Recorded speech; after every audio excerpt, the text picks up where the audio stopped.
Allora, è stata una partita insomma, persa proprio all'ultimo istante. Ci sono stati degli episodi, secondo te, che hanno condizionato questo finale di gara? Indubbiamente, mancava 1 minuto e 30, avevamo una mischia in nostro possesso a centrocampo, abbiamo perso la palla da mischia chiusa, contrattacco, un fallo, dal fallo sono andati in touche sui nostri 5 metri e siamo stati là 1 minuto fino a quando non hanno segnato. E smacco doppio perché dopo un primo tempo in affanno siamo riusciti a recuperare nel secondo, venendo fuori, giocando meglio, passando in vantaggio, era quasi fatta e bravi loro a lottare fino all'ultimo minuto.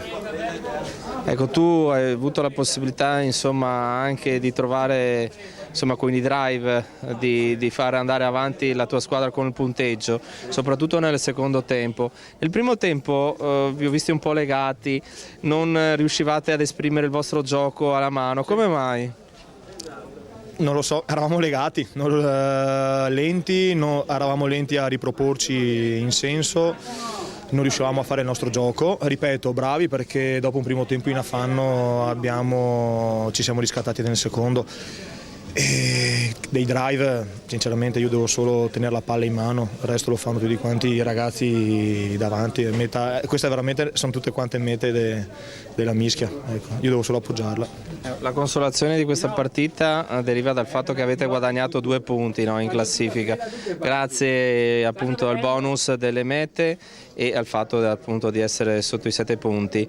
Però insomma vi ha tolto questa soddisfazione di dare continuità di risultati, no? Certo, ora come ora i 2 punti sono un po' uno smacco perché potevamo portarne a casa 5 e tenere loro a 1 punto solo in classifica e tenere la classifica distante adesso non so il conteggio. Comunque niente, abbiamo perso un'occasione, però il campionato è lungo, abbiamo tante partite difficili fuori casa e guardiamo avanti e basta.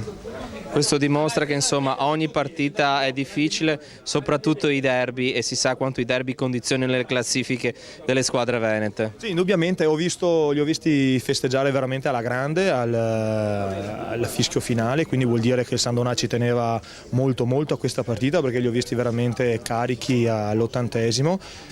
Niente, complimenti ai nostri avversari che oggi hanno meritato la vittoria.